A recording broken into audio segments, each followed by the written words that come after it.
Hello, ladies and gentlemen. Welcome to episode 574 of the DrunkNerds podcast. As always, I'm Tyler, and joining me, we have the man, the myth, the legend himself, Sir Colonel Gables. What's up, buddy? Man, I'll Man, tell I'll you tell what, you man, what, I'm man, doing I'm pretty doing pretty good. good. I'm doing I'm pretty doing pretty good. good. Glad it's the Glad it's weekend for me. Getting off until freaking Tuesday and stuff like that. but Yeah, yeah, I'm doing pretty good, man. I mean, I've been playing a little bit of stuff here and there. Not like a lot of things concrete, but other than that, just keeping tabs of the gaming news this past week and stuff. With the direct and the state of play and like getting excited about like games that are going to be coming out in this winter. So I'm like, Yeah, okay, well, this is kind of awkward. But anyway, how about you? How have you been doing? doing all right. Clanging and banging as always. Doing okay. Not too crazy going on with me. It's been a kind of a normal week. Have been playing a bunch of video games and stuff. Not a well, played a bunch of a video game, the same one I've been playing for the last couple of weeks now, Starfield. I'll talk Yeah. about that more later at the end of the podcast. But yeah, I'm doing all right. Otherwise, had a weird moment though, Gables. And what's that? Um, I don't even know. It just popped in my head. I totally forgot about. Like I was like, I'm gonna like it happened to me on happened to me just last week. It might have been last week. I'm like, I gotta talk about it on the podcast. I totally forgot about it. And so I had that Tuesday Wednesday off after Memorial Day Yeah. or Labor Day rather. Sorry, Labor Day, and Yeah. I think it was Monday night, and I always take my dog for a little WALK before we go to Yeah. bed. So just Uh a huh. little, just run the square, a little one, make sure he get peas and everything like that before we go to bed. And it was like 10:30 at night, and walking my dog around. I don't want to say his name because he'll come out here. And I see this like lady walking around, but she's kind of like Uh huh. somewhat nicely dressed, not like nice like you're going out, but not like you're going like to like a super nice place or something, but you're going out or something like that. Yeah. And I see her walk around. I'm like, what the fuck? Like, why does she walk around like it's Monday nights, 10:30 at night? What the hell is she doing? And she started like walking towards me. I saw her get out of her. Well, first I saw her get out of a car, and I saw like okay, what? I just ignored it. But then I just went. I saw her like, kind of wandering around. It was dark outside, and she started walking. She like stopped and like saw me, and I'm like, oh, okay. Like sometimes that happens. People will stop and they'll see like kind of that quick like, who the hell's that? Especially at night around here because you got homeless people walking around and stuff like that. It's not a bad area, but it's just like I live right up by a couple grocery stores, so a lot of Right. homeless people around here and stuff like that, going to the trash can, shit like that. So you have that, and it's like girl like started walking, and she started walking like towards where I was at, and I'm like, Okay. okay, well, that happens all the time. I'll hold my dog and like let her walk by. That way, there's no awkward interaction or she gets tangled up in his leash or anything like that. And then she started walking towards me, Okay. and I'm like, what the fuck is going on? And Yeah. Gable, she stabbed me in the heart, and I'm dead. No, I'm kidding. No, so she walked up to me, and she's like, "Do you know so and so?" And I'm like, "No." She's like, "Do you know where he like?" Or like, she asked me like, "Do you know where so and so lives?" I'm like, "No." I'm like, yeah, I don't know. I don't know really. I literally don't know anybody else's name around here. Um, and she's like, "Okay." I'm like, "Do you know like the apartment number or anything?" She's like, "No, I don't." She's like, um, he invited me. Like, I met him on I think she said Hinge or something like that, one of the dating sites or whatever. Uh And somebody huh. like, I think I'm assuming they're supposed to come for a hookup, and but like Right. didn't give him apartment number, but just gave him the address to the like we just have a address, but there's no, yeah, but didn't give an apartment number, so it's got dropped off here. And I'm like, Okay. oh, okay. I'm like, well, I'm sorry, I don't know where this person is. Like, I don't know where they live, or I don't know who they are. And this girl's like, like she's probably, I'm like 34. She looked. I mean, it's dark outside, but she looked like 21, maybe 20, 21, Okay. 22. And she's like, oh, okay. Well, do you want to fuck then? What? Yes, real story. And I was like, Oh my I god. just kind of looked at her. I'm like, no, I'm good. I didn't know what to say. Tyler, for as long as you've been alive, dude, it's like, have you ever had that type of a freaking moment? All of a Like sudden, it's like I've a had dates and girlfriends and like, but never a person just walk up to me and like, "Ah!" well, you want to fuck then? I'm like in literally in pajama pants and a like a t-shirt and like fucking wearing I got my slides on, literally getting ready to go to bed, and I'm like, uh, I don't know, I'm good, I'm good. I mean, I've had two different women walk into my apartment building since I've been here. There's that one lady that uh, was high on meth. The other lady walked to the wrong apartment. I've since gotten better oh, about locking my apartment whenever, even when I'm like all at all times.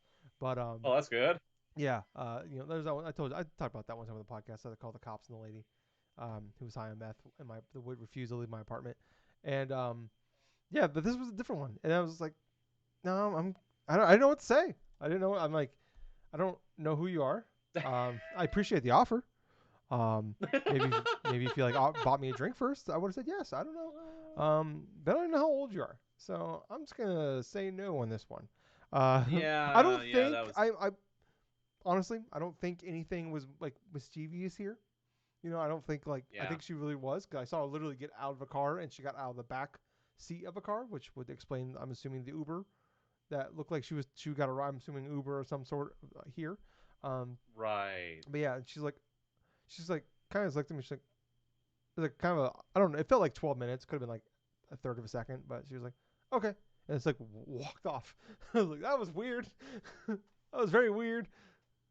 So Yeah, I do agree with you, man. I mean, that really says a lot about a person or something like that. If like they just go up to you, ask you that and stuff, and just kind of like brush off, like, yeah, yeah, well, I mean, yeah, man, it's just weird. hopefully for her sake, someone said yes, and it worked out well for all of them. Hopefully they're happily married now. I don't know, but it was a very weird interaction. That's definitely never happened to me before. There's probably like some really hot dude listening to this podcast right now. It happens to me all the time. Well, good for you, buddy.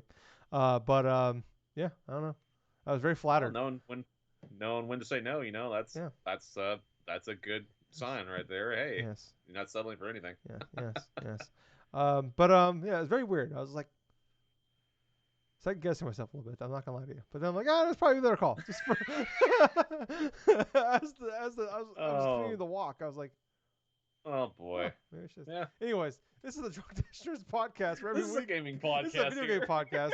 Every week, Gables and I get together and talk about video games. If for some reason you're still here, thank you, I guess. I'm sure you got something better to do with your time, but you're here, so let's continue on. If you like this, if you're interested in this, please like, follow, subscribe. If you're listening to us elsewhere on podcast services, please same thing, subscribe, follow the show, download the podcast, give us 5-star reviews, whatever you can do to help us out. We appreciate it. There are descriptions, or down in the description below, there are links to all of our socials. Twitter, Facebook, like I said, Twitch, YouTube, Apple Podcast, Spotify. But wherever you go, just search for us, Drunk Nerds, Drunk-Nerds, and you will find us. But yeah, anyways, Gables, there's no good way to segue out of that. But we're gonna just get on to with the news this week, Gables. Let's get into. Okay. Before we do that, just one Oh one God, last I thing. don't It's know. like, did like a thought occur to you like in your mind or something like that? It's like, maybe I should invite her over to see my Starfield ship. See, the problem though, Gables, like if it was now, I probably would have said yes. But at that point, the game had only been out for like 72 hours, and my ship was pretty lackluster.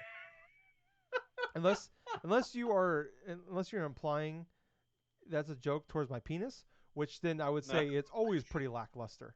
If you want, I can get my ex girlfriends on here and they could tell you all about no, man. it.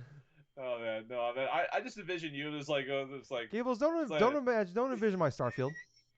I'm not gonna envision anything of that shit, dude. See, I'm just saying, dude. You just invite you. I could just see you just inviting her over just to see your video game stuff. It's like, hey, this is how I do this in Starfield. This is how I do the controller. yeah, Just like right here. I And, could, there's gonna just go a little yeah, motion. yeah. Here's the thumbsticks. Here's what I do with my thumbsticks. Yeah. Yeah, Gail, I could like Uh, maybe she'd be really impressed by my 100 amiibos on the shelf over there, and my entire shelf of nerd shit over here. She'd probably walk in, it's like I'm gonna, you know what, I'm not, I'm just gonna leave now. and like all of them just immediately just staring at her from across the Hmm. room. Especially Tariko, my last guardian statue up there, in shame. Fucking shame. Yeah. Uh, Very weird moment. Very weird. But we gotta get on. We yes. gotta move on, Gables, because we're gonna go some weird roads here if I don't. So Okay. anyways, we're gonna tackle this in order of which they happened. They both happened on two years in a row now, Gables. We had in September we had a direct and a state of play on the exact same day. So Yeah. um, yeah, it's the things going on. I don't like it. I'm gonna tell you, Gables, don't like it one bit. Um, I know, it's hard right? to do. I did. It just Go ahead.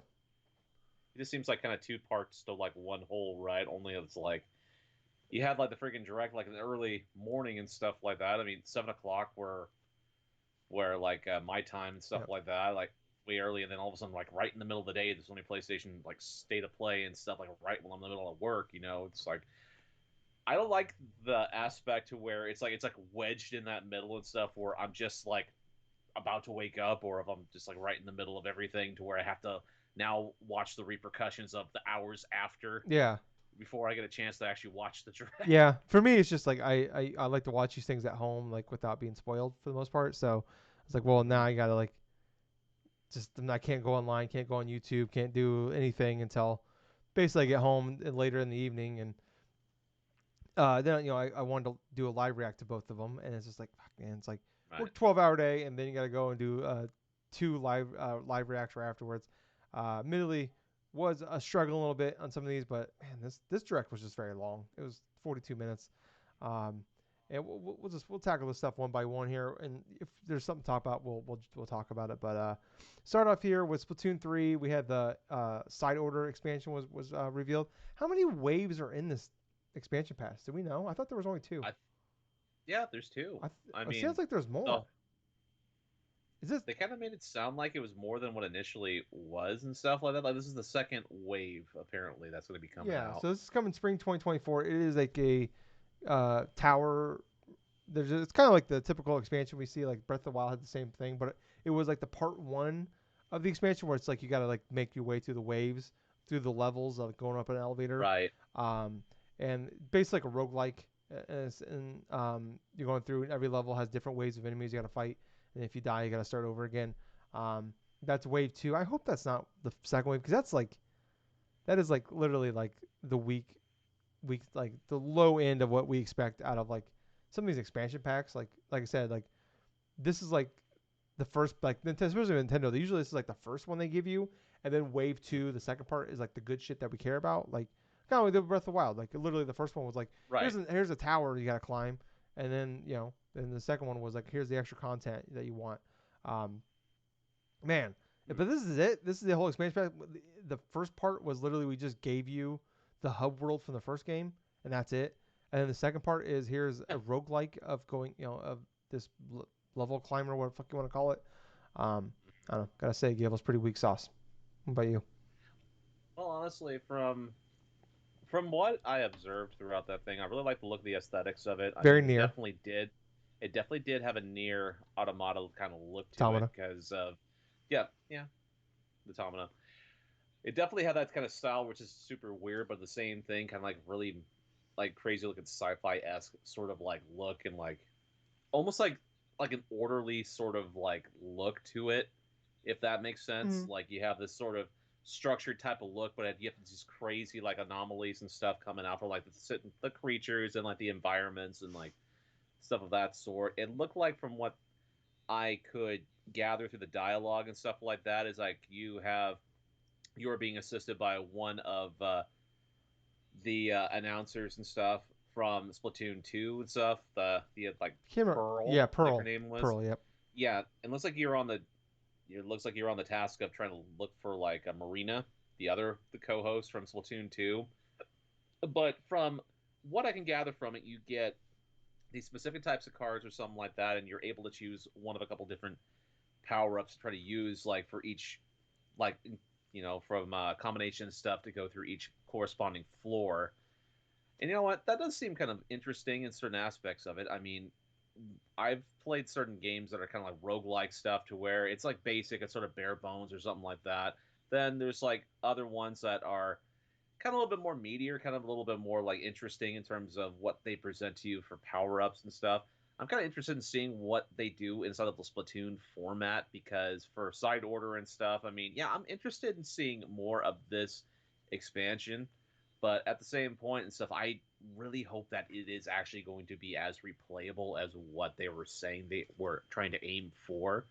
Because I could definitely see myself at a point to where I'm just doing a few floors and I could just possibly get disinterested in it if it's like not as like engaging. Mm. Because I'll tell you what, man, it's like the single player of Splatoon 3. I love the single player of Splatoon 3. I mean, it wasn't for everyone, but at the same point, it's like each stage was something readily different to where what they're doing right here is the completely opposite of what they have been doing with the whole like roguelike esque sort of elements to it. But yeah, I think it's okay. But at the same point, I need to try it. I need to play it in order to get a good feel of it. Yeah. Yeah. We'll have to wait and see. It's coming out in spring, so I'm assuming there'll be probably another direct between here and there. Um, Yeah. so we'll get more details on it. Next up here, though, Mario versus Donkey Kong. This is one of the ones that. So basically, forgot to mention Piroro, Hmm. whatever the guy on Twitter that we talked about last week that was like doing Yeah. like little teases on Twitter the last few days, the last week about this direct. Everything he said happened. Everything he Yeah. teased happened. And this is one of the first things he teased. And the Mario vs. Donkey Kong. I didn't realize this at first though. This is actually a remake of the original one from Game Boy. Yes. This is Yes. coming out February 16th. Um, I don't know. I looks fine. I don't. When I looked at this, I'm like, this would be kind of fun for like $20, $30. It's $50. Um, Well, I don't honestly, know. I can only really see for people that are heavily nostalgic for the original Mario vs. Donkey Kong on Game Boy Advance, which by the way, that game was offered as part of the ambassador program for the 3DS back when. Yeah. Like, but along with a slew of other Game Boy Advance games though. But from what they've done with it, I like the updated visuals. Obviously, I mean they were going to update it anyway because a lot of them were kind of still images for some of the cutscenes and some of the other things in Game Boy Advance. But I do, from what I have played of the original one, it's definitely an interesting evolution upon Donkey Kong 94. You have the same type of like elements that Mario does, same type of moves to where he does his handstand, his flip, and like do all this other stuff, gathering keys and stuff for doors and all that other stuff. But yeah, $50. It's like I got to. That's kind of a stretch. I will admit that is definitely a stretch. But at the same point, if they pack it with some form of extras to it, I mean that maybe justify the price. But from what I see, it's going to be the heavily nostalgic Nintendo fan that loves that series is going to really get the most out of it. Well, I think it's more so. It's gonna be more like the families. Like they do have Yeah. the 2 player co-op. It's couch co-op only though. So you can play as a Toad. So I think it's gonna be more so. It's gonna be the nostalgic factor, which I don't even know how many people like. It's like I was I grew up a Nintendo kid, but I was the Game Boy Nintendo kid. I wasn't even like a huge like I didn't my first like home console that I owned myself was a GameCube. And so and even I was like, I didn't even care for this game. So, and I know a lot, I don't know a lot of people like growing up, even like on Twitter and stuff like that. I didn't see like a lot of love for this game, even as it was coming announced. I think people would be more excited maybe if it was a new one. Being a remake of an old one is maybe I don't know, but Or even being like sort of like a remaster of Donkey Kong 94. I mean, yeah, that probably would have been a better idea to do that than opposed to yeah. go back to the sequel series to it that though was successful to some point, the other iterations that later appeared like on the 3DS for example were not really as March of the exciting. Minis, yeah. That's why March of this the is Minis, like all that stuff. probably the lowest tier of a Mario and Donkey Kong franchise game out there. I honestly like not saying that to like as like a huge insult here, but like of like Mario games with Mario in the title or Mario games, like what's what's lower than a Mario vs Donkey Kong series of games? Well, right now it's the Mario sports games. Well, yeah, but I mean they at least I mean but they've been like pretty regular for the last 30 Yes. years. So I mean they've had that. So I don't know what. We'll have to wait and see. Maybe it'll come out and surprise us. But next up here, not too much on this one. Princess Persia: The Lost Crown. We got a trailer for that. That game looks great. But we've Yep. already nothing new on that one. It's coming January 18th for people interested.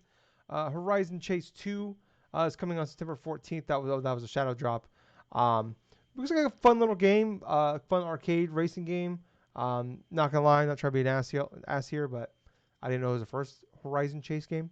So, but the game I looks didn't know that either. fine. I don't know what the price is on this, but it's like I don't know. It was just like coming out now during this stretch of time in this year.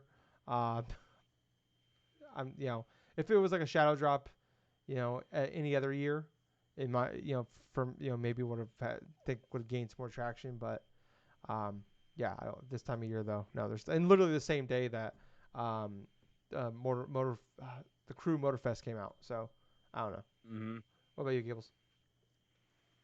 I wasn't really too excited about this one, unfortunately. It just seemed like a generic racing game. Yeah. Um, Next up here is Super Crazy Rhythm Castle. This is a like um, party game that's like you play to the beat. It's made by Konami. It has like Konami music in it, but no music from what they played in the trailer. It just sounded like generic music, nothing that I would know from Konami. But that is out November 14th. I got nothing. Gables, you? It doesn't raise anything to me. No. Next up here, Spy versus Anya, Operation Memories. I had no idea, Gables, that this is actually like a anime or something of some sort. Uh, Yeah, it's an anime and graphic novel series, yeah, yes. Gables, I'm gonna run for president, and when I do, I'm gonna ban weep shit. I'm gonna ban weep shit, and I'm gonna ban fucking farming simulator games. Specifically, farming simulator games with weep shit in it. Oh, so no waifus for Tyler. No, no, no. Except for Tifa. That's it. Tifa's the only one allowed in my reign as president. Um, Next up here though, Gables, Super Mario RPG. We got a trailer for this one. Some more details on what's different about it. What's kind of cool is you can actually switch between the updated music and the original music of the game too, which is pretty awesome. Gameplay looks really good. Um, I talk about like I've never played this game before, so I am excited to finally play this game for the first time. And I don't know, looks great. I don't really have too much more to say. Like I've already bought and paid for it. Okay. And I'm pretty excited about this one. Like I'm assuming you're probably in the same boat, Gables. Well, absolutely on the same boat, man. I mean, I love Super Mario RPG. But let's see. In regards to what new things they put inside of it based upon what they showed us in this direct, I mean, the action command stuff, that was something that you could somewhat do in regards to Super Mario RPG. Like when you do like certain basic attacks, like with Mario and stuff, it is like a 1-2 punch. Mm. You can actually tap the A button and stuff. It'll just go 1-2 and stuff. Just little minute stuff. But I'll tell you, the triple team combos, those are new. Oh, I didn't. Those Okay, are I didn't know that. absolutely new. The other thing is replaying the bosses over again after beating them because you only could have done that like once going through the entirety of it and stuff. But if you weren't leveled enough and stuff and you faced off against like the final boss and stuff like that, there was a point to where you could not get any more experience and stuff, and you could technically get stuck at the final boss Mm. back when if you didn't gain enough experience. But at the same time, looks like they remedied it. It looks like for like a Game Plus sort of stuff. But man, other than that though, I mean, I'm loving the add-ons they have to it. I mean, I'm really excited to hear that I could switch between the classic and like the arranged sort of new music and stuff from it. But yeah, man, it's like I can't wait to try this out. You know, it's like this alongside Mario Wonder and stuff. I mean, it's gonna be it's just gonna be a freaking cool couple of months. Yeah, yeah. Um, yeah, like one of the only like there's not a lot of big games come out in November. It's like Call of Duty and that, so kind of interesting. Um, oh, and the Like a Dragon game too is coming out in November as well. How about that? Oh yeah, that's right. But next up here, another code recollection. Um, Gables, Trace Memory games. So I completely forgot. I actually played the original Trace Memory game on DS way back in the day. Huh. Um, I did like I said, I did a live reaction to it. I was like, wait, I know this game. And I played it. I don't know. I remember like it was like in the Nintendo Power, and I was reading about it. I'm like, this game sounds awesome. And I played it. I didn't realize it was like Right. a puzzle game, and I was like, I don't know, 14. I was like, fuck this. I don't want to play this game. But I played very little of it. But yeah, it's coming out. It's coming in a collection. with another code R, which is the sequel that never actually came to North America. That was on the Wii. So this is the thing that the Twitter account I was mentioning said that there was a DS and a Wii remaster coming, and someone asked if they're related. That is this. So they're putting them I together. see. It's coming out January 19th. Um, the game looks fine. I like the art style of it. I admit, but not a game I foresee myself playing. Yeah, I don't think a lot of people saw this coming. I mean, I really don't because Trace Memory, that series and stuff was very obscure even on the DS.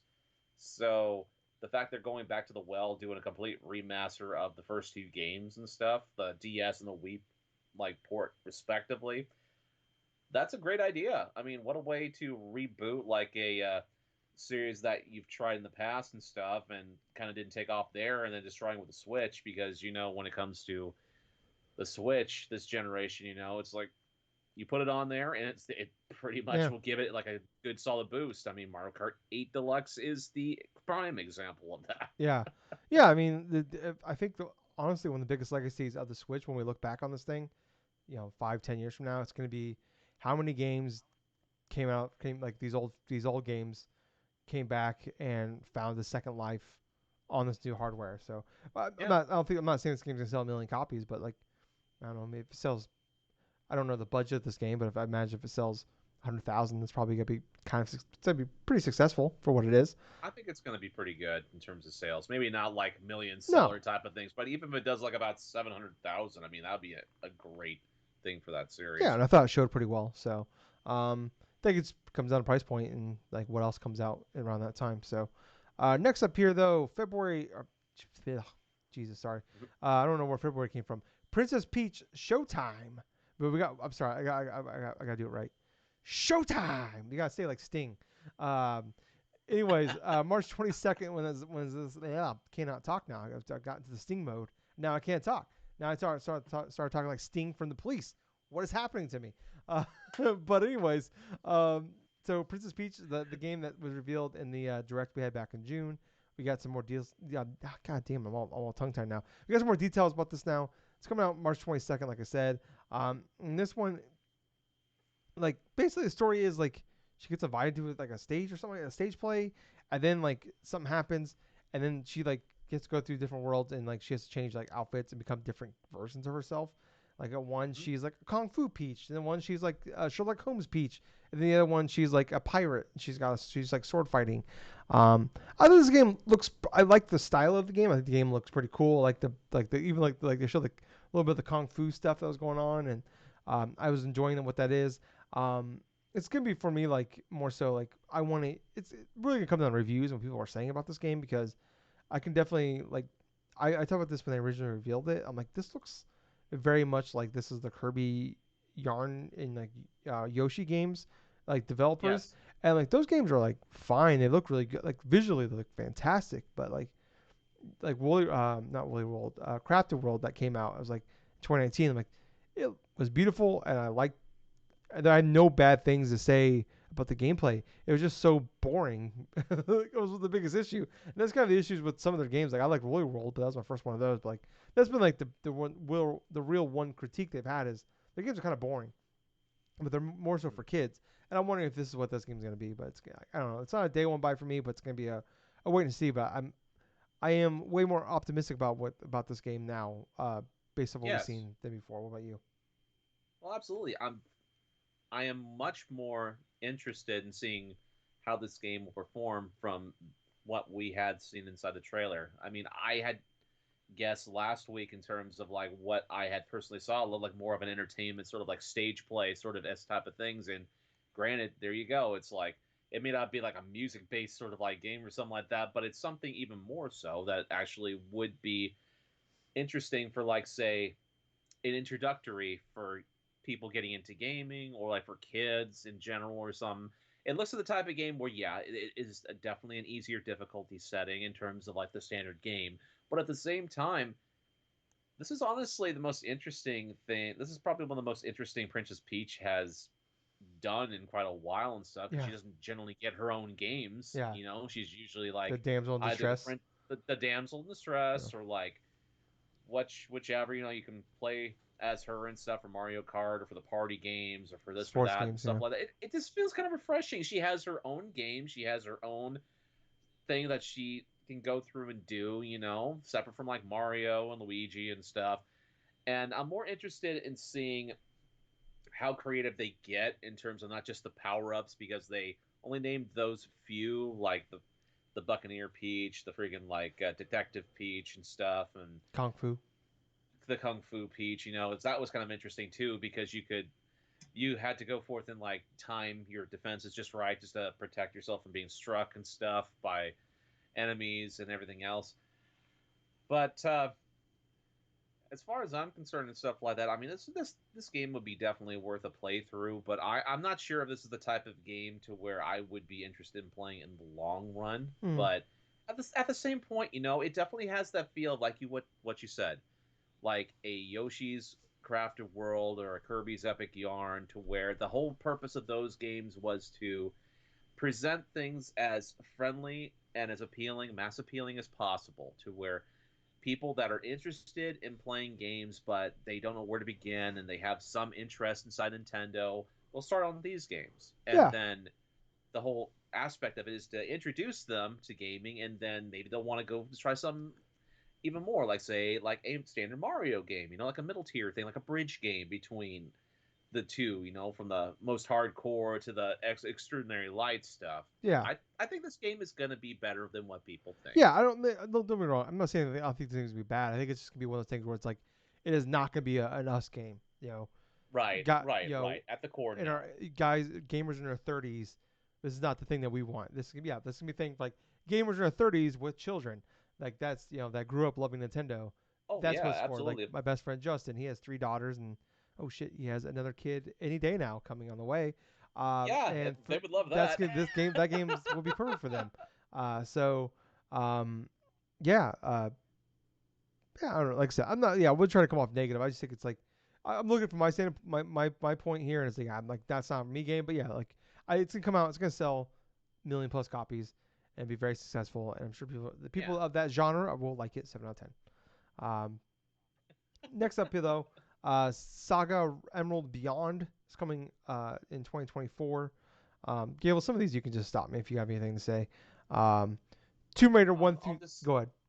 I'll just say this right at this moment. I mean, it's basically, from what I understand, it's like another game based inside the Saga series and stuff. But other than that, though, they're a little bit more hardcore of like a JRPG. Like they're turn based in nature. They have a lot of different elements, a lot of different things to them and stuff. So this is definitely one of those games that's going to be right for the hardcore like fans of that series. But as for the other one, the whole Tomb Raider trilogy and stuff, this was actually relatively surprising to me, only because I was not expecting like a remastered of the first three Tomb Raider games to come on a package, and especially getting introduced and stuff on the Nintendo Switch first. Yeah, You know, yeah, this was a PlayStation series at one point. yeah. It's one of those things that you think about though. Now that Bracer owns it, we shouldn't be Yeah, surprised because this is what they do. They buy an IP, they buy a studio, they immediately remaster the things they're known for, yeah. and then they go from there. Um, I know the biggest thing I would question right off the bat though is how are the controls for this? Because well, classic Tomb it Raider, did not control well. Yeah, yeah, I did not control well. This is before the standard 3D like like action third person like yeah, shooting adventure type of game stuff was standardized. yeah. That's a good point. Yeah, I wonder how it's gonna do. Hopefully they do a decent job of that. I don't know. We'll see. Yes. Sometimes these Embracer Group ports they don't really give the biggest budget and time frame to do a decent job. So it looked. I mean, visually the new upgrade looks better. But that's coming Valentine's Day, February 14th. So hey, if you wanna significant other want to get together and play some Tomb Raider, there you go. We got another trailer for Detective Pikachu Returns. That's coming October 6th. It's just another trailer. I feel like at this point you're either in or you're out on that game. So Yeah. hopefully it's better than the first one. That first one wasn't bad. It was just meh. So we'll wait and see. I'm hopeful it's better though. Next up, Right. though, Trombone Champ is coming to the Switch. Finally, that is like a big yeah, blew up on Steam last year. Fun little game you played trombone. Um, Mm, this one will have 4-player local co-op, and you can also use the Joy-Con, and you can use it in multiple ways where you can like actually like move your hand, like you're using the trombone. And then there's another, I can't remember the other motion one, but there's like over 50 songs I believe in the game. But yeah, it looks cool. But I wonder if it's kind of like what's that rhythm VR game?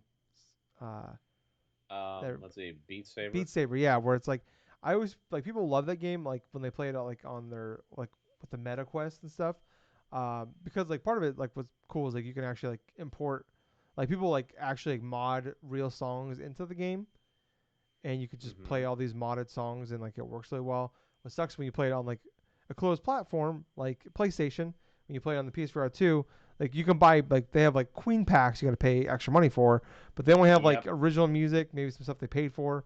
But like, and that's kind of what I want to hear. Like some of the cool stuff I see on Trombone Champ is like people playing like the modded stuff where it's like actually like licensed music in there. Um, yeah, and I wonder like people are gonna maybe like lose some of the charm of that. But I don't know. I don't know much about Trombone Champ. I know people that played it absolutely love this game. I think it's one of those things you got to play and get into to like find out what it is. But yeah, I don't know. Maybe I'll check it out. But I don't know. I mean, what about you, Gables?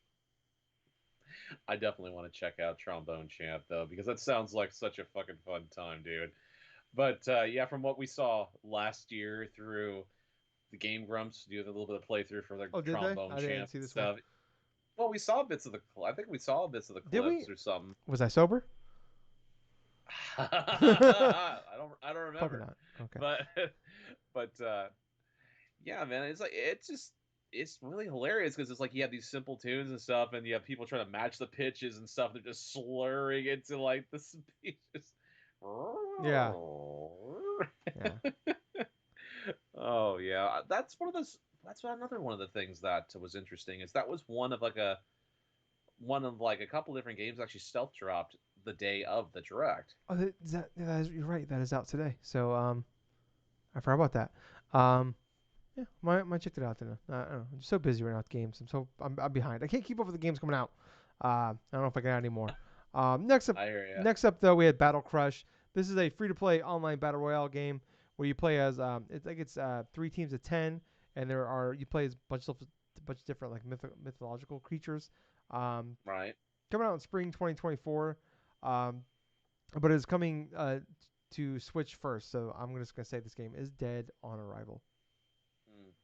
Unfortunately, I don't want to be as nihilistic about it, but at the same point, this is the type of game that would be dead on arrival because it's the same type of game structure of like say the live service s type of games and stuff that people are just plain exhausted of. Yeah. Well, I'm not saying it's a bad game, no, but I'm just I saying think the it's game like looks actually kind of this is cool, but yeah, the issue is yeah, it's not one of those, and also it's exclusively on the Switch. yeah, that's I mean, no. yeah, Why would you isolate yourself with just one yeah. platform If to you're gonna play a game? sell yourself to a platform, the Switch, maybe the worst Yeah, platform for an online game to be tied to. So, yeah, um, next up, War Tales. It's out now, 4-player online. Gables, I'm not gonna lie to you, I don't remember anything about this game. dude, it was mid at best and stuff. I didn't even remember a lot of the certain like indie games that were announced besides some of the more obvious ones because they look such middle of the road type of games that would be easily forgettable. Yeah. Um, next up though, one that did stand out, Contra Operation Gulaga. Uh, Mm. that is out in 2024. It is a reimagining of the original Contra game. Looks great. There are difficult. They did say there's different difficulty levels now in this one too, so that's pretty cool. Huh. I don't know. I think it looks. I like the art style of it. I'm interested to like actually play this game and not be fucking bullshit hard, because it's not based off of like an arcade game. So I don't know. What about you, Gills? Uh, yes. I'm most excited because Wave Forward is helping Yeah. create this game. And quite honestly, I enjoy their work, especially back when they helped. I believe this is the team that helped with the creation of Contra 4 on DS, but I could be wrong. Mm, But when it comes to this game, the reimagining of Contra 1, this actually looks pretty good. I am actually excited to want to play this because it's definitely something that ties into nostalgia factors from when I was a kid and I would play certain games like on the NES or watch my brothers do it. And Contra, the original one, was one of those games that we'd rent, and it was obviously hard and stuff, but at the same time, it's that one more play type of feel and stuff where you just manage to memorize it, like the certain portion of a level, and then all of a sudden you get to the friggin' the levels where you're just doing like the whole like running in the tunnels and stuff like that, and just shooting all these different devices in order to get to these freaking master computers and stuff with these floating heads like shooting projectiles at you and stuff and doing all this other stuff. But Galaga, this Contra remastered and stuff, that's reimagining, excuse me, that does look like a fun ass game. Yeah, I definitely want to check that one out. Moving on here though, we had goddamn, this is from I believe Atlas was doing this one. Unicorn Overlord, coming March 8th, 2024. I'm guessing Square Enix like won a bet and made them get the name the title of this game. Um, but I don't know. I remember the game. The visually looks nice, but it's I don't know, more Wii bullshit. Well, that's the thing though, man. It's like the game itself looks all right. Vanillaware is taking care of a lot of the visual effects, which is very telling because they generally have the striking sort of like art history work they do for the sprites, like they've been known for now over the past over 20 years now, quintessentially. You know, like with the Odin Sphere and stuff with Dragon's Crown, with like this game. With this game though, it just seems much more popping and sort of s type of ways and stuff. But there is definitely a lot of complicated stuff I still need to try to go over with this game itself. But one thing I can say, it just seemed like Atlas was like, oh, Square Enix, they named their game like Bravely Default and like Triangle Strategy and stuff. Here, hold my beer. I'll tell you something like, and it's Unicorn. Yeah, yeah. My God.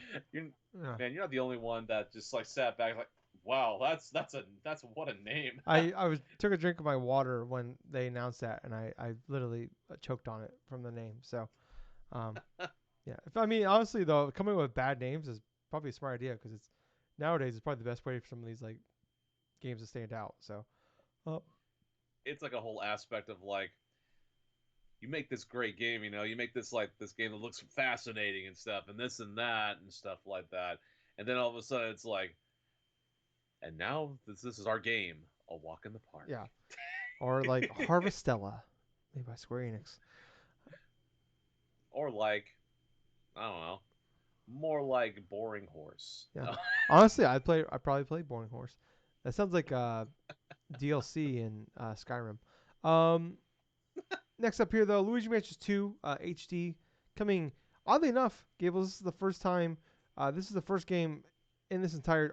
Actually, the only game in the entire direct that had a post March release window. They said Huh. summer of next year because they did say this direct was going to be based around games in the winter, which hey, well, I guess no, the side ordered DLC was spring, so I guess that's not 100% Yes. accurate. But pretty much everything else has been everything else was uh, winter or like March, which technically is winter. So um, the game looks good. I mean, it's a HD remaster of a 3DS game.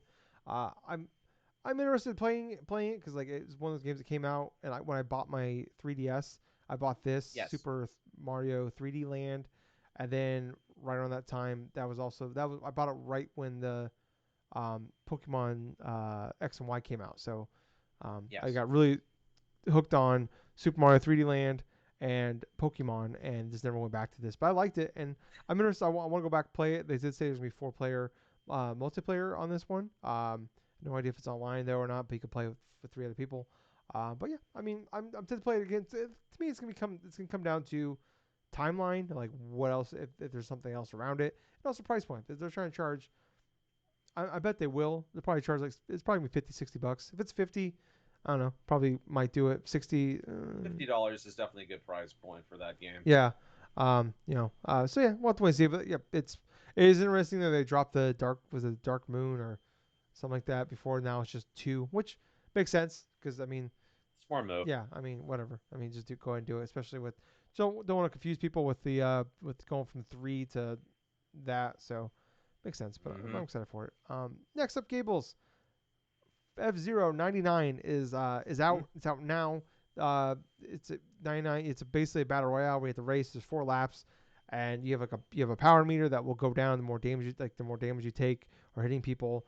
There are like parts of it I guess you can't actually like build it back up. But basically, it's first one to finish. It's a race. You want to finish. Finish it first or like don't die. You want to survive. It's a free to play game. If you have a Nintendo Mm-hmm. Switch Online, I've not got a chance to play it yet, but I'm excited to at least give it a shot. Probably not gonna do very well in this game because I didn't was never an F-Zero guy growing up. The only one I ever played was the Game Boy Advance one, and the Game Boy one. I only ever played them on Game Boys. Um, yeah, I at least want to check it out. Looks nice, looks cool. But yeah, so far everything I've heard about though has been pretty great. So, what about you, Gibbles? I'll tell you what. When this was announced, I'm thinking to myself, okay, what are they going with this? And when they went through and added in like F-Zero 99, I'm thinking to myself, oh, okay, how's this gonna work? And you see the cluster of like racers like just battling with each other and stuff like that. It's like absolute mayhem and stuff. You have all these different types of like tracks you can play from the original like Super Nintendo F Zero and stuff, as well as the 4 original vehicles, Blue Falcon, the Golden Fox, and stuff like that. And the other 2 vehicles and stuff. It's like what's interesting about this is like the dynamic of Nintendo Switch Online with maintaining like 99 people playing F Zero at once and stuff. It's crazy when you think about it, but I'll tell you what, from experience personally, it's absolutely chaotic, and you definitely have to, if you really want to win like a couple of matches or something, you really have to focus but not overthink when you're going through and going around the laps and stuff because you'll have people that'll try to bump you off. They'll have people that are going to try to just like kill you and stuff if your shield's like absolutely down to like nothing and stuff. But I will say it's like yeah, I can understand fans' disappointment in this because they were more or less expecting like a remaster of F-Zero GX, which that's a fantastic GameCube game. But at the same time, I'm of the mind is this is F-Zero. This is a new F-Zero game for the first time since the Game Boy Advance, like 2004, really. Because the 2003, 2004 with GX and GP Legends on Game Boy Advance. Anything F-Zero related is a victory in terms of a game. Just a full on game. Even if it's only going to be around for like a few years, because you know how Nintendo likes to cut off their A certain few like years nine. would be a luxury. It would be a luxury, yes. But what I'm saying is, if many people play this, and like absolutely just enjoy the hell out of it and stuff, that's even more reason for them to, hey, potentially maybe do a remaster of GX or maybe try to do like a new F-Zero game. It's like if you give games like this a shot from a series you want to see more games in and stuff, hey, enough people play it, there will be demand, they'll make it. But at this point, I think that from this announcement and stuff, I personally like this announcement because it's something radically different with F Zero. It's definitely refreshing because it's a dormant franchise that hasn't been like addressed in years, give or take the random inserts and like cameo things from other different games, especially Smash. But yeah, I really just do like this announcement. I mean, I really do. Yeah, that's cool. It's exciting to bring back an old franchise, so that's good for them. Next up here, we're gonna speed run some of these because we're going a little long. We have Okay. Bandle Tale, a League of Legends experience. Okay. Song of Nunu, another League of Legends story. Um, WarioWare Move It, got another trailer for that one. Game looks cool. Looks like it's definitely the Yeah. sequel to the Wii one. We using the Joy Cons and stuff for the game, but um, when is that coming out? I can't remember. That's November 6th, I believe. Um, Hmm. but yeah, I don't know. I mean, are you tempted by this WarioWare game, Gables? Honestly, not right now Okay. because I'm really too invested in time of the other games I have. Yeah, fair enough. Uh, I don't know how to say this. Euden Chronicles. Yeah, Euden. Okay, Gilbert, you gonna help me out with this one? You just gonna let me fucking drown. Well, from what I understand, it's pronounced Eoden Chronicles or That's something. fucking dumb. This is what I mean. Cancel Weeb Games. Um, got a trailer for that one. It's out April 23rd, 2024. Eastward Octopia is coming. We got some DLC for that one. I believe that's out this holiday. Um, Wargroove 2 is coming October 5th. Didn't know those. Wargrave 1. Dave the Diver is coming October 26th. There's a free demo, I believe, too, out now. That game kind of blew up on Steam earlier this year, so it's pretty awesome. It's coming to Switch. Probably coming to the consoles. Nice. Everything I know about this game, people love it. It just doesn't look like a game for me, but that game seems like it's pretty awesome. We got the reveal of the Wave 6, the final edition of the Mario Kart 8 Deluxe Booster Course Pass DLC. That's coming this holiday. They announced that they're adding Pauline and Peachette to the game. I believe also Funky Kong and Diddy Kong are coming. They only announced one track of the eight, so I'm curious what the other ones will be. But we'll have to wait and see on that one. Um, Among Us is getting a new map coming in October.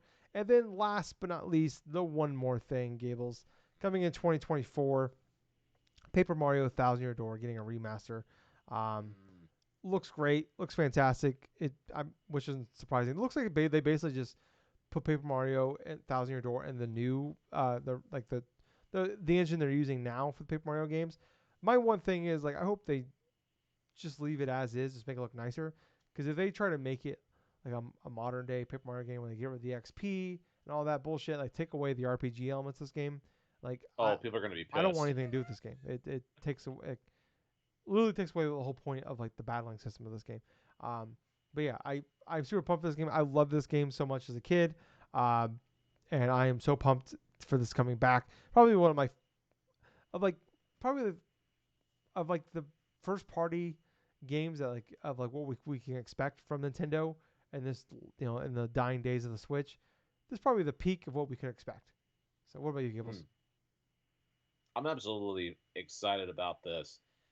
I haven't played Paper Mario: The Thousand Year Door in like close to about 20, literally like about what was it? Oh, now 20 years? Yeah, Yeah, at least about 20 years. I still own my GameCube copy because I absolutely love this game. And hell, even on your right arm, you have Paper Mario: The Thousand Year Door. That's like right on your, not your left, your right. oh There you yeah, go. yeah, right there. Yeah, there you go. Paper Mario: The Thousand Year Door. I have so much nostalgia for this game. My freshman year, no, actually no, it was more like my sophomore year of high school.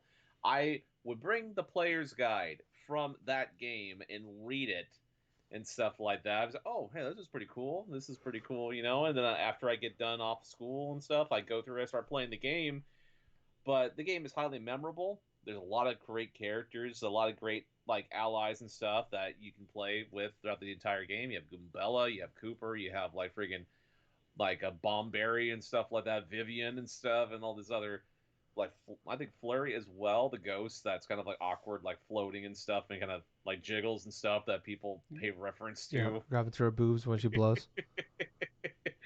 I know, but the thing I remember most about Thousand Year Door is not just the elaboration more of the gameplay elements and the improvements of what they did over the original Paper Mario, which kind of hilarious to think I played through the entirety of that game more. I think it was like earlier on this year or like later last year, but many people consider the Thousand Year Door to be the best Paper Mario style game inside the series, and for good reason. It does something that the it improves upon the original, but at the same time it doesn't overstay its welcome. It has a lot of interesting elements, and there's a lot of fun bonuses that you can go through and do, like the pit of 1,000, like 100 trials and stuff, where you basically have That's right. Yeah. you go down the well and stuff. You can have like 100 like uh like battles and stuff like that until you get and you go down to the bottom and you face off against a certain boss. I'm not going to spoil who the boss is because this is going to be a game coming out next year, but let's just say there's definitely some fun surprises. And for those that even have somewhat interest in the Paper Mario series, if you've never played it before, you're going to be in for a treat when you play this. I mean, it's absolutely funny. It's absolutely fun, and there's a bunch of fun references to things like from like sporting things, like say like pro wrestling things, like friggin' Yes. other Yeah. other games as well. But man, this is one of those games. I don't care if I pay like 50 or 60 bucks for the damn Oh thing. yeah. I mean, I am already sold, Yeah. Day dude. one It's buy like easily. if you would have told me the beginning of this year that not only would we have a remake, like an announcement of the remake of Super Mario RPG, and then an announcement of Paper Mario: The Thousand Year Door remake in the same year, I would have said "fuck you." Yeah. Yeah. So yeah, I'm definitely pretty excited about this one. Like it's gonna come down. I hope they just make it look nicer. That's all I need you to do. I Exactly. don't need you to. That's all I need to do. Yeah. I mean, we've had several disappointing Paper Mario games. I hope they just realize that like Go back to your yeah, roots. go back to the thing like yeah. Hopefully this makes them realize. Oh wait, people just want like a good Paper Mario game, but with also like RPG mechanics Mm-hmm. that like they're fun. So hopefully that they realize that. But yeah, I think overall like looking at the direct as a whole, like I feel like we haven't had like a really great direct, like a really great direct, um, in quite some time, but several years now. Um, obviously COVID fucked up a lot of things there, but um, Yes. yeah, like we've had good moments. We've had some good highs.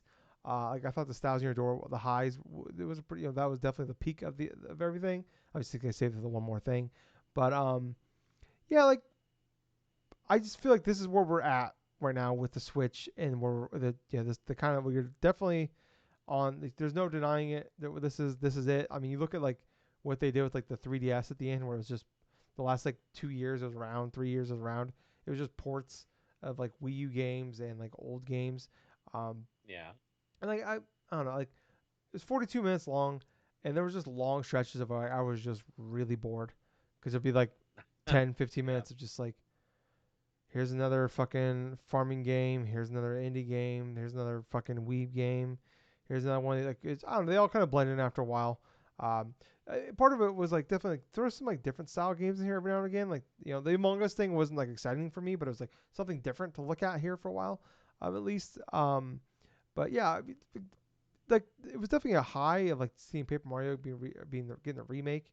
Um, Yeah. but it's not the same high as like a brand new game, from Yeah. Nintendo. So like I'm not gonna put a score on this one because it was just a weird time with the Switch where it's like let's like I'm great on a curve. Like yeah, I enjoyed it, but like it's definitely not the directs we were dealing with like in 2017. Really like like 2015, 2019 was just like a golden era of like directs of Yeah. just like banger after banger after banger, and now it's just like we might get like one big announcement in there, and it's just like followed by a couple Yes. side stuff and like indie games and stuff like that. But yeah, I don't know. I feel like the last couple of years has been pretty lackluster. But what about you, Gables?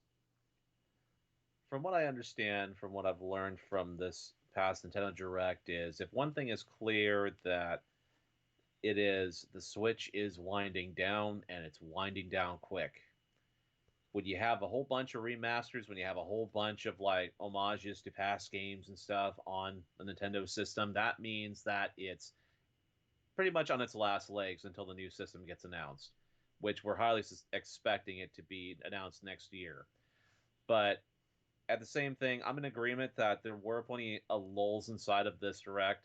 I personally feel that it is a middle of the road type of direct as well, but at the same point, I kind of feel like that even with like games like Paper Mario: The Thousand Year Door remake and stuff, more elaboration information from like the Splatoon side order, from like even like some bits of random blurbs of Paper Mario stuff, and hell, even like the super like that Princess Peach game, that Showtime Princess Peach game, that those were some fun stuff. And then the Luigi's Mansion 2 stuff was also pretty fun as well. But yeah, there was a bunch of lulls in between this thing, and it kind of felt like this game was at least a C minus in terms of scale for me, Yeah, because it's like there was some good stuff, but yeah, there's so much like boring, like dull moments that I just skipped over, even when I went through and rewatched certain bits of this Nintendo Direct and stuff, which that's what I do whenever the or state of play. I rewatch them multiple times just to get more information out of this stuff.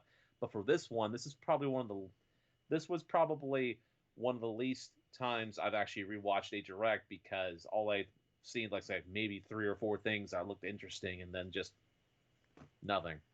Yeah, yeah. Usually I'll do the live react and I rewatched them this morning. Just kind of like drink some coffee, watched it, and yeah, I was just very bored through rewatching it, like not doing it for content and just sitting there drinking some coffee. I was just like, man, this is long. So, but moving on, Gables, to the PlayStation State of Play that happened later on that day. Um, I'm starting gonna off here, I thought, oh, I'm gonna go ahead and let you talk a little bit about the state of play. I'll be right back in a minute. all right. Starting off here though, we had the game called Baby Steps. This is from Devolver Digital. This was at their Devolver Digital showcase they had during Summer Game Fest. That once again, always fucking hilarious from them. Um, I think this same guy made Quap, I believe. I can't. He made another game too. I can't think of it off the top of my head though. But um, it's a game where like I don't really know this. Baby Steps, I believe, is like it's a guy. It's like either like came out of a coma or he's never walked before. Now he's like has to learn how to walk now, and he's like, but it's like him walking like up a mountain, and it's like muddy, and like he's trying to like step on like logs to like get up this little mountain and not fall down, or like climb up these like kind of go through like a very small like kind of balance on the side of a mountain, and like try not to fall down, or like just it's basically like there's been like where there's like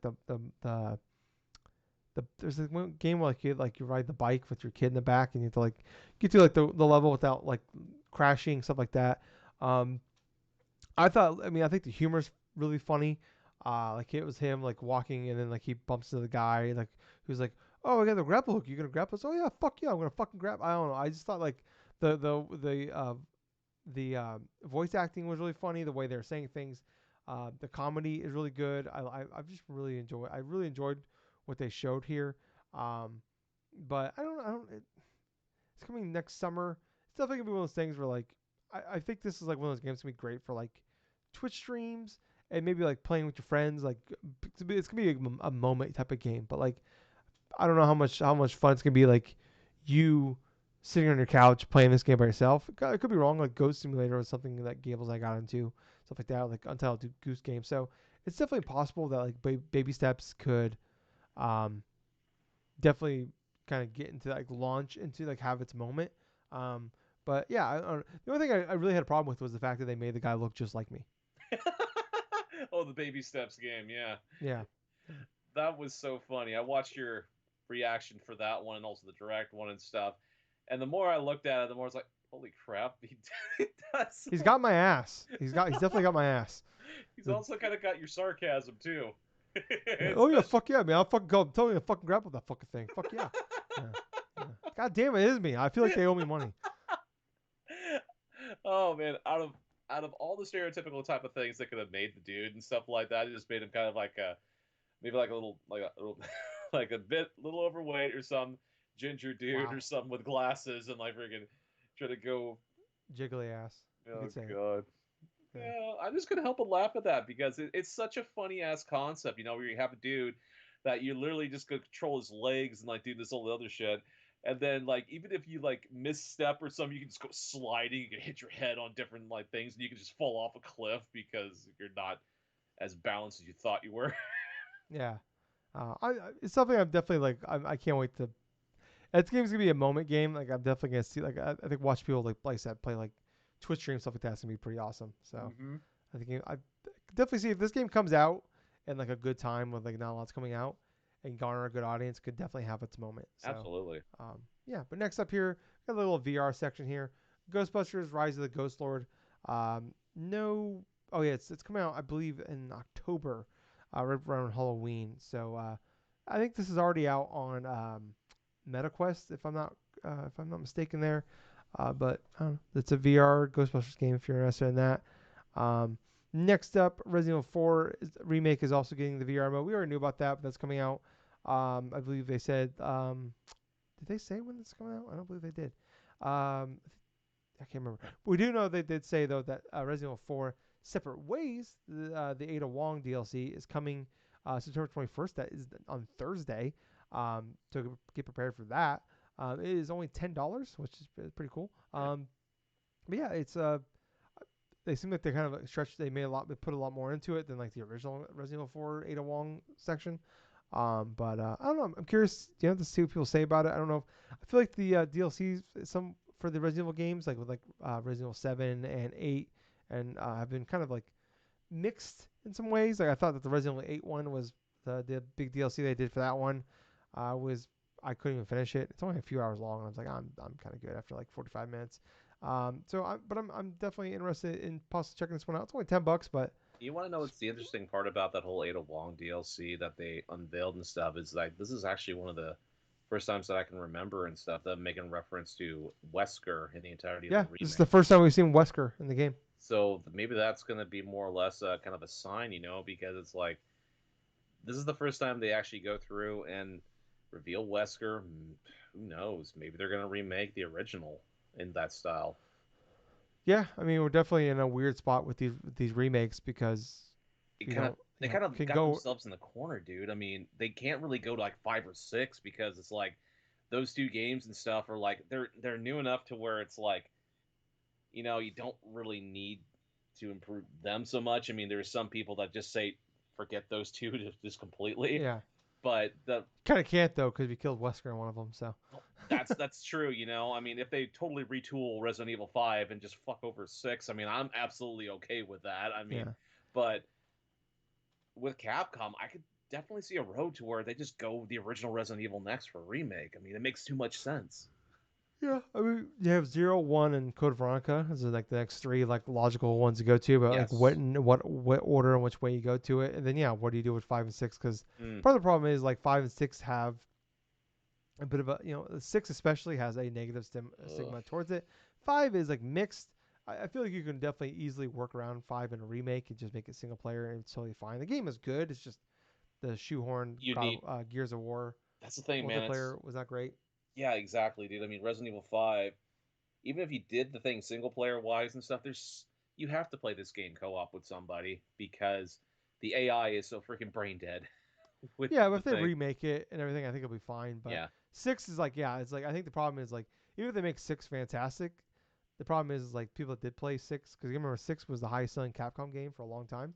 Oh. Um, so the problem is like most people are gonna look at that and like they're not gonna understand like where Resident Evil is now compared to a decade ago. Mm-hmm. So yeah, I don't know. They're in a weird spot, and I have faith that they'll figure it out. They've been kind of nailing shit for the most part, outside of what's the dinosaur game? Oh, Exoprimal. Extra probably, yeah. I didn't even play. I had that game up for months, years, and I didn't really play it. I So have it half downloaded on my Xbox still. you have it half downloaded on your Xbox? Yeah, because I go through things where I download things on that Xbox One S and stuff, that One X and stuff, and like I had the entirety of Starfield downloaded and stuff, and play little bits of that and stuff. And Exoprimal is still staying there since like July, just half downloaded. How? Really, I just go and download things in chunks sometimes. I know it's just weird. You fascinate me. We're gonna have to move on. uh, moving on. Avatar. Avatar: Frontiers of the Pandora is. We got another trailer for that one. It's going December 7th. Um, it looks like Far Cry Avatar, which honestly kind of like a good way to probably if you're gonna make like keep making pumping out these Far Cry games instead of just pumping out Far Cry titled games, pumping out big IPs that are Far Cry games. Honestly, not a bad way to go. I think this game actually looks. I they it looks like they've nailed the style and everything like that of Right. Avatar. I don't know. I've never watched the Avatar movies. I know people love them. I'm not here to talk shit about these games. Like, I'm not gonna yuck your muck on them. Um, it's not a game for me. I'm definitely someone that like fell out of like the Far Cry games. Like I hit like 5, I played a bunch of and finally like stopped. 6, I played like 7, 8 hours of, and I'm like I'm just kind of over this franchise. So um, yeah, I don't know, but like I think if you're a fan of that franchise and also like you want a big open world games that you can put fucking dozens of hours into, this is the game for you. So yeah, I don't know. You have anything on this one, Gables? The only thing I'll add to it is like I think this is the best way Ubisoft could have done in order to make this Avatar game as best as possible. I think it's very fitting that they use the Far Cry kind of styling eyes type of best type of things, in order to make this game kind of presentable in terms of not just the explorational stuff for the side stuff or whichever. But that's the thing, though. I had low expectations of the Avatar game to begin with, but this looks halfway decent. I will say that. Kind of interested in seeing how the reviews will go through and dissect this. Yeah, yeah. It's curious about that one. But next up here, Ghost Runner 2, coming out October 26th. They did announce that there's a free demo you can play now. I know people like definitely love this game. Not a game I've ever just got around to playing. But yeah, I mean, game looks fucking gorgeous, Yeah. and I'm sure people are pretty pumped for that one. Next up here, we got three new PS5 controllers and side plates you can buy. We have Volcanic Red, Cobalt Blue, and Sterling Silver. So there is that. So if you're interested in those are available for you. Um, Next up, Helldivers 2. We got some more details on this one. This was revealed back in May, I believe. So we got some more details on this one. We got a release date, and I believe it was February 8th, if I'm not mistaken on this one. Um, Four-player co-op game where you can all like the big thing in this one is it's like I heard it's from what I understand a very difficult game where you can all like the injuring your teammates is just always on. You can't turn it off. You're fighting Uh, bugs. But that's part of like the point of this game. And then like you right. can always respawn your characters as you and stuff, bring them back. You're fighting giant alien bugs. I think the gameplay, like I thought the game looks really good. Like the budget looks there. It looks visually looks really good. I thought the combat looks pretty fun. I'm just kind of over the fact like I thought like when Ubisoft stopped doing the fake voiceovers like party chat stuff, I thought maybe that was dead, but apparently it's not. Um, but yeah, look, the game looks good. I think it looks fine. Like it's gonna be a good game. It's gonna be like I feel like at worst this game is gonna be like a 7 out of 10 type of game, 8 out of 10, kind of like Yeah. where I'm expecting it to be. The one thing that concerned me, Gables, though, is they said pre-orders are available, I believe, next week. So this that concerns me because we talk about this, Gables. We're like we've been going on, everybody's been going on about these live service games stuff like that, and the Mm-hmm. problem is like gaining the audience. And I said when I did the live react, I saw that I'm like, man, you could sell this game for $1, and just that could be enough of a roadblock to prevent people from buying like playing this game. Yep. You can make this. I mean, like it's something just putting a roadblock in the way of people playing this game is enough to prevent a good substantial amount of audience playing this game. Right. So I felt like putting this game like free to play or free if you have PS Plus um, would be a smart idea, would be the way to go for these, especially something like this, because I'm assuming I don't think it's gonna be $60 or $70, but even if it's 20 or 30, like there's so many like it's the thing I've been going on for fucking years now about these things. It's Right. we talked about this like the last Battlefield game where it's like it's a online multiplayer only game. You're charging $70 for it, and it's like cool, but there are so many free to play online multiplayer games out there nowadays that are fantastic that even if you come out and you're good just doesn't cut it anymore. And anything entertainment wise, good is not enough. Even if you're $20, you can have a nice little, maybe you get a weekend, maybe you get a month, maybe you get one nice season out of you, and we move on to the next thing. Pretty So much. I don't know. I mean, obviously, I'm taking it off of pre-order next week, but pre-order to me implies money exchanging hands somewhere. So I don't Yep. know. I if this game could be like I said, unless it's like absolutely fantastic beyond belief and like blows people away, and it's just like something like a Boulder's Gate 3. Not to the level of Boulder Gate 3, but that game kind of came out of nowhere. Like it needs to be like has to have that moment, and those are very few and far between. And I don't. I look at Helldivers 2, and I don't see that. What about you, No. Gables? I honestly thought the combat and everything else about it okay, but at the same point, I could totally see Sony going through for their pre-order stuff, charging a full $70 for this game, even if it's a live service game. But at the same point, I just felt like everything else sort of it was just really generic. And I know there's people that really do like the Helldiver series. More power to them. But at the same time, from what I've looked and from what I've seen, it just definitely reminded me of like sort of more of like a generic sort of like third person game kind of remind me of elements of what I played during like Destiny 2, Mm. for that stuff. And I'm thinking, yeah, even though that's fine and all that though, but this this in my honest opinion just did not look interesting enough to really keep somebody attached for like long term, because you have plenty of monsters and like plenty of stuff that you're focusing on through like a given mission and stuff. But I kind of feel like you hit the nail on the head, Tyler, where it's like if you have some form of a roadblock of this game that prevents people from actually going out and trying it. I mean, the last thing that you should do though is really isolate like the barrier of entry in terms of a free to like just like for a live service game, because if you put a paywall immediately and stuff and your game is not even complete or there's a bunch of issues for this game at launch and stuff, it's going to make you look like you just went through and scammed a whole bunch of people. Well, I mean, even if it's content complete and it works great Yeah, at launch, yeah, it's $1. I mean, that's, you've added a hurdle that some people just are not going to go over. Um, right, so yeah, we'll have to wait and see. But I hope I'm wrong. I hope it goes up pre-order next week and then they announce something right. for PS Plus and I'm wrong and I'd be happy to be wrong. But yeah, we'll have to wait and see. Because that's a game I'm actually like at least want to check out. But we'll have to wait and see. Next up here though, Marvel Spider-Man 2. We got another trailer for this one. They announced that they're adding Manhattan Island and Brooklyn and Queens to this game as well. So we're getting pretty much all the boroughs of New York. This game continues to look fantastic. Get the Yes. wingsuit. There's a preview event that happened that a bunch of details are out about that on Friday. But I'm just at this point now. I'm like I don't need to see anything else. I don't need to know anything else. Like this is a day one buy. This is like probably my most anticipated game. This and Alan Wake 2 are like my one and one A. So yeah, I'm super pumped for this game. This Yeah, Spider-Man 2 still continues to look amazing, and from what new stuff we learned about this game, it's going to be even bigger than the original Spider-Man, which that is crazy to me because there was a bunch of stuff hidden inside of Marvel's Spider-Man on the PS4.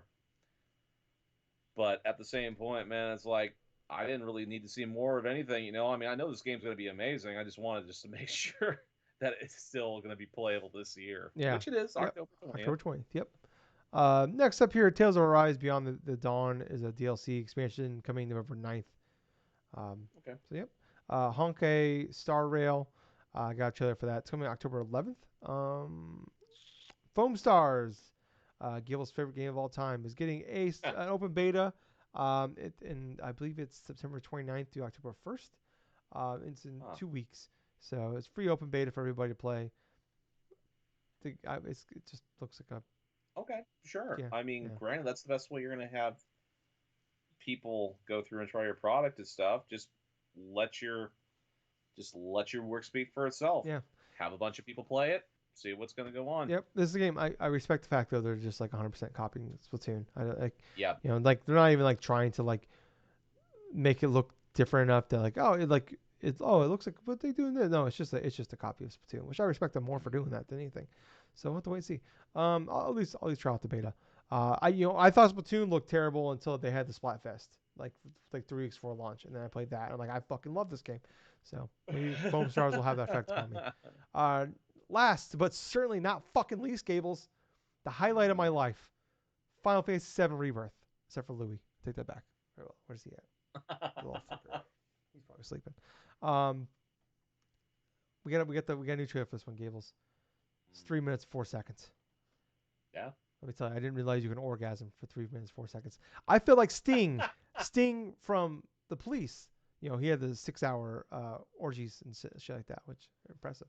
But that's how I felt. But like brought down to 3 minutes and 4 seconds.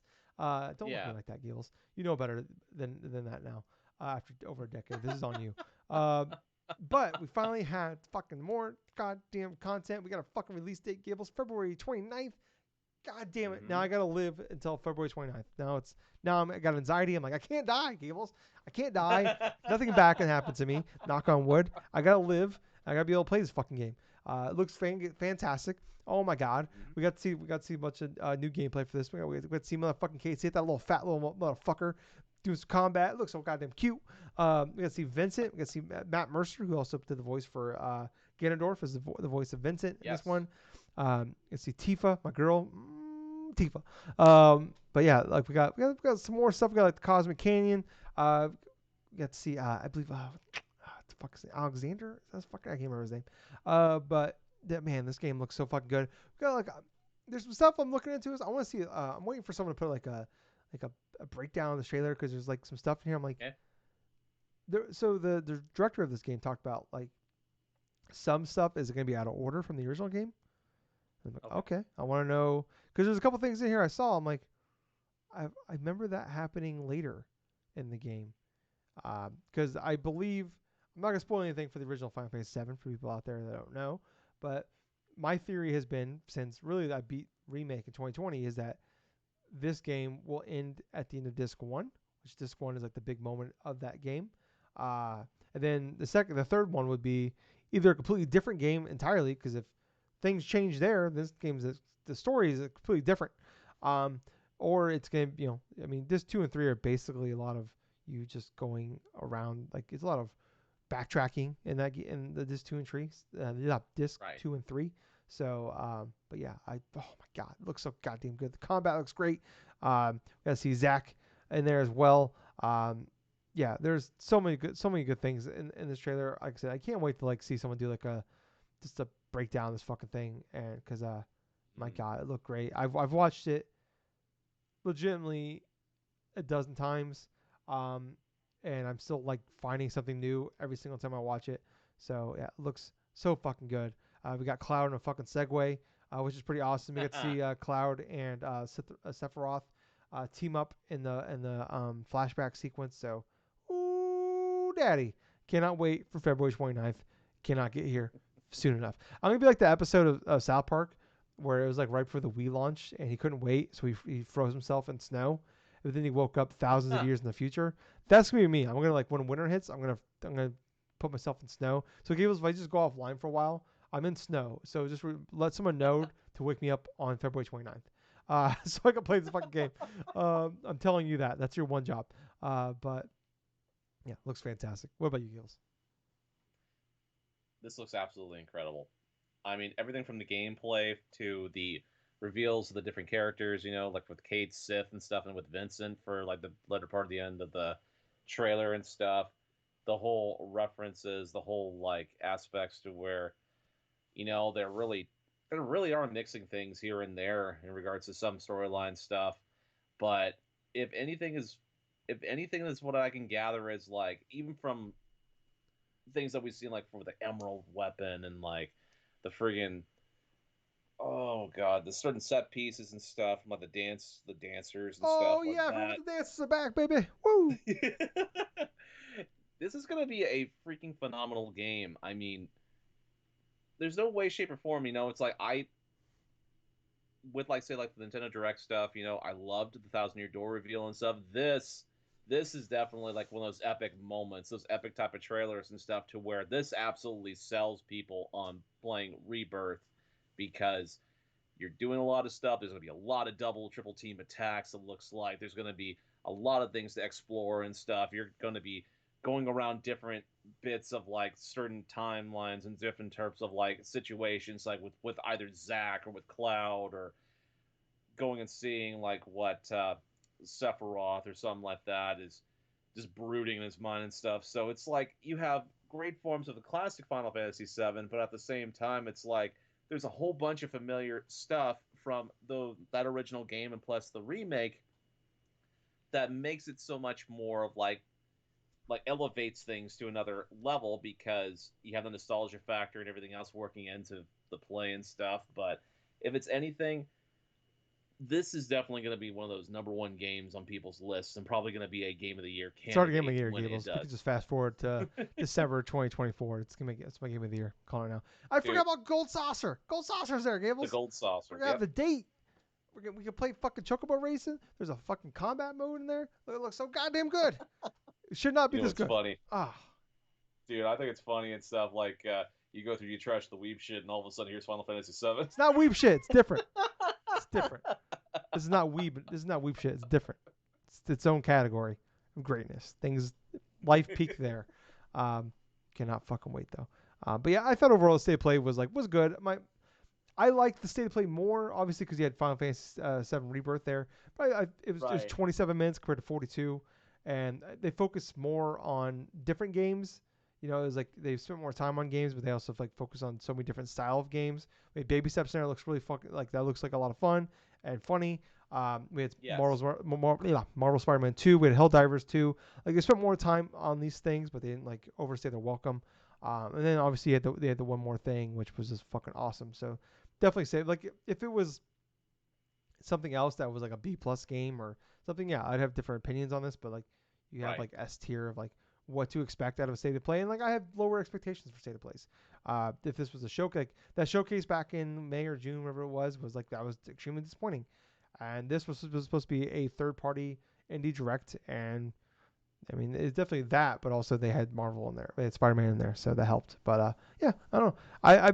I was higher on this one because it was 15 minutes shorter, and also I thought the stuff in there definitely intrigued me more than the direct. What about you, Gables? Well, yeah, there were aspects that did intrigue me more than say the Nintendo Direct, but at the same point, I felt like there were a couple things that kind of elevated things. Obviously, like Baby Steps was one of them. That was pretty funny. Obviously, like the new elements and stuff for Spider-Man 2 and stuff that you could do, but also in terms of Final Fantasy 7 rebirth and stuff with all the epicness that's going on in that trailer and freaking Cloud on a Segway going from bit to bit. That got a good laugh out of me because that was something I was least least expecting. But if I had to give like a grade or something for that, this is actually a good solid B. Eh, I think it's like a solid B to where it's like there's enough that's interesting, but at the same time there are some lull moments. I mean, Foam Stars not really too interested in. Helldivers 2, eh, meh for me. Kind of like mid in terms mm, of like my interest inside of it. But yeah, there was definitely much more interesting things to behold in terms of this state of play as opposed to what we had earlier on the day. yeah. But let's move on to what we've been playing, Gables. Do you want to go first? You want me to go first, buddy?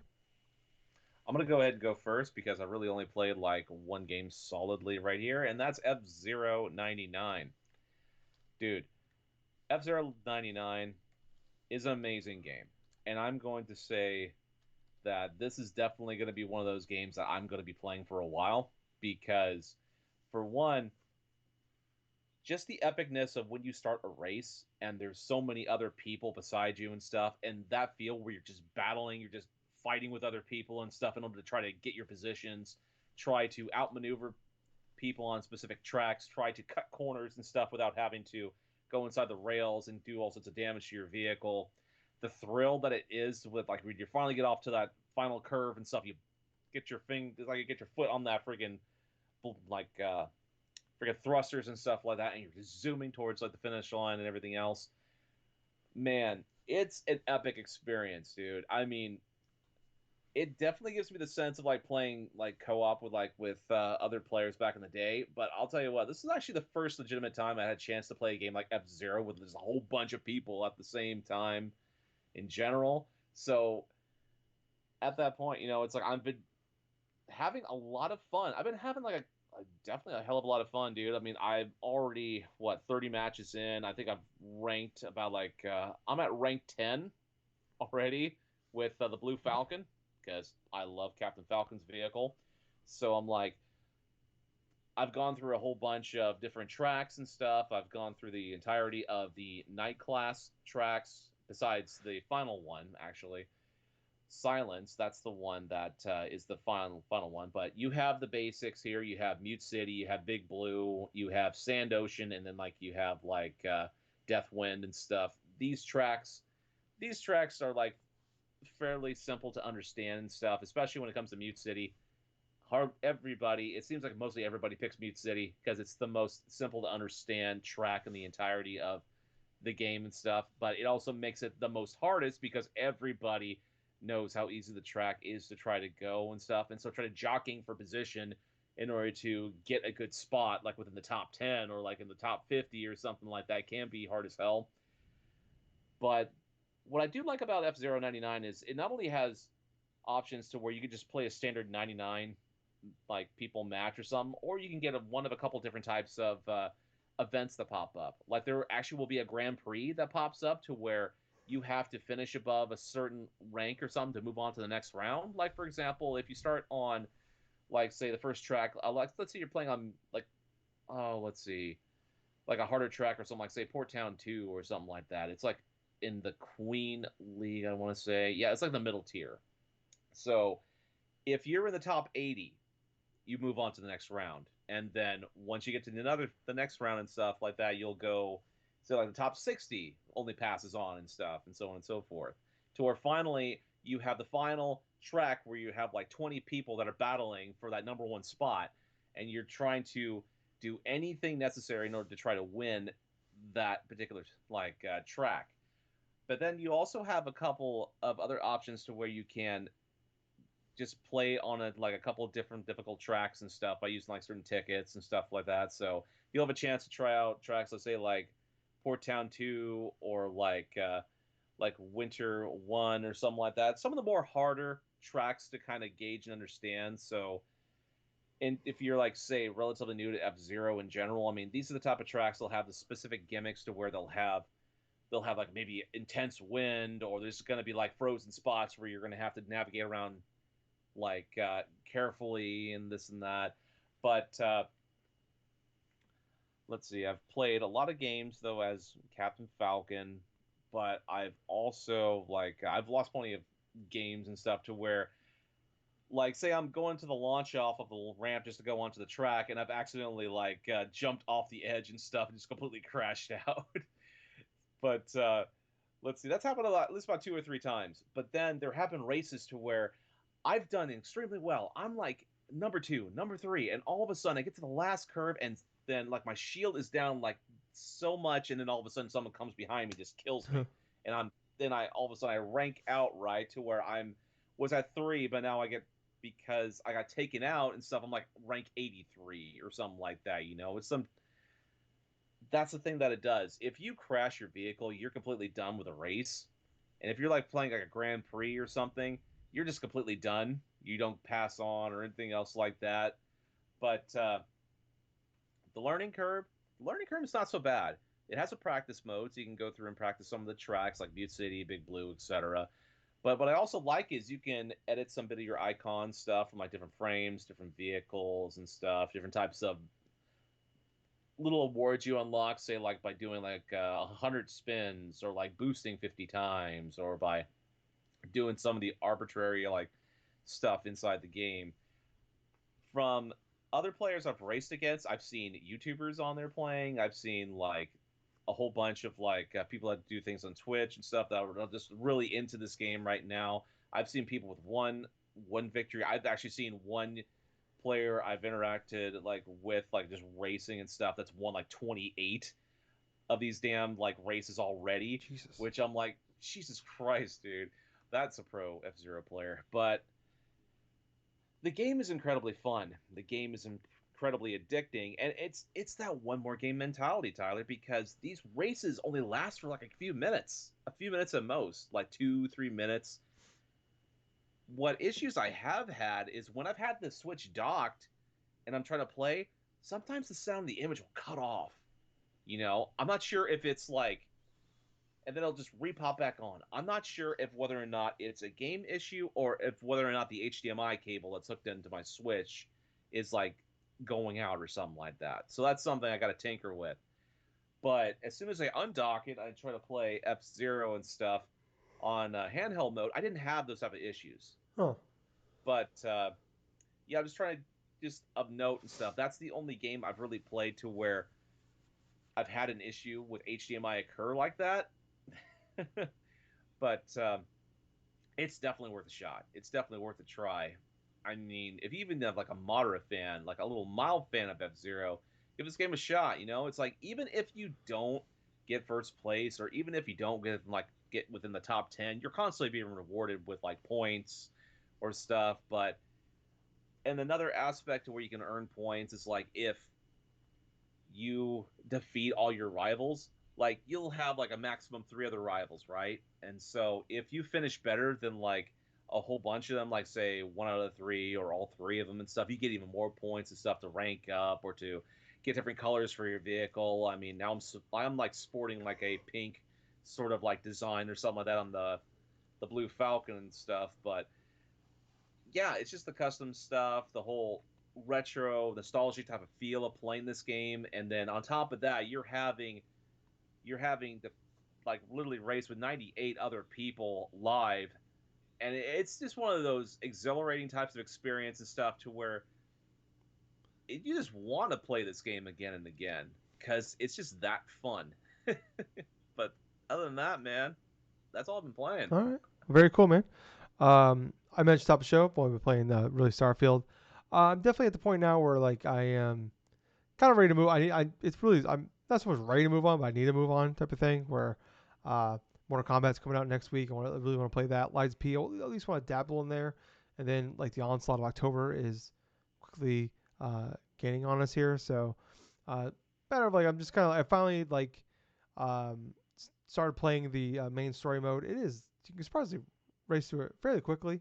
Um, Probably like 8 hours in, and I'm already probably like 2/3 of the way through this like the main story. But I guess that's like kind of regular though for like Bethesda games where it's like you like the main story you can knock out in 8-10 hours, but it's everything else. But I'm literally just shy of 50 hours in this game, so it's like it's really hard to complain about it. But I'm having a great time. I did like I mentioned like I think last week I finished up a couple of like the faction storylines which were awesome.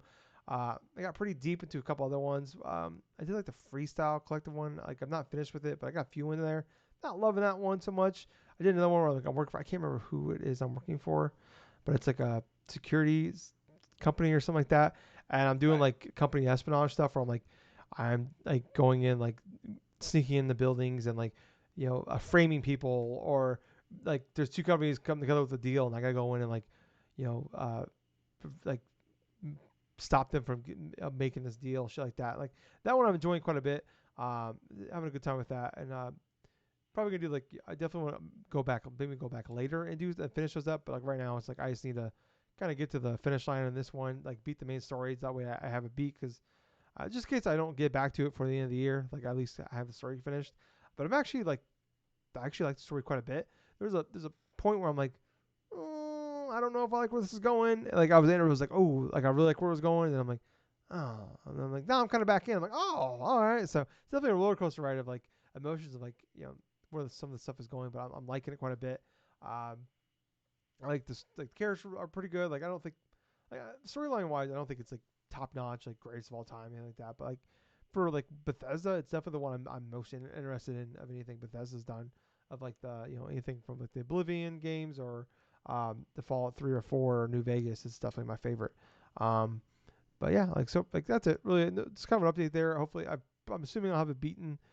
We do next week's podcast and hopefully be able to pick up a copy of Mortal Kombat 1 Yes. because that's the game I'm most interested in checking out next. And then I don't know, maybe I'll dabble in Liza P. But everything I've seen in the game looks great, and it's a game I don't think I'm gonna like. So we'll have to wait and see on that one. But that's all I've been playing is just Starfield. A little quick update for you guys. Talk about more next week. But I think that will wrap it up for everybody. Wrap it up for this week, everybody. So thank you guys so much for listening, watching, wherever you are. Like I said, top of the show, please look down in the description below for links to everything for where we're at. But wherever you are, Twitch, Facebook, any podcast service, YouTube, 5-star reviews, like, follow, subscribes, downloads, shares, tell your friends, whatever. Fucking put your like download the podcast onto a cell phone that you don't use anymore. Put that, tie that phone to a pigeon, a carrier pigeon, and fly that pigeon off to somebody else so they can have a cell phone and it only has us downloaded on it. That'd be awesome. So that way they're forced to listen to us. But anyways, I was Tyler. And I've been Colonel Gables. Until next time, play some fun games, have a fun time with yourself, and Jesus Christ. most importantly of all that,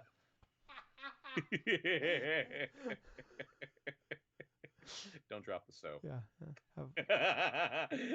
uh, Oh but wow. thank you guys. Seriously, thank you for listening to another fun-filled episode of the Drunk Nerds podcast. Hey Gibbles, Yeah. have fun with yourself. Oh, you have fun with yourself Oh, too. I will. Bye guys. Bye guys. See ya, dude.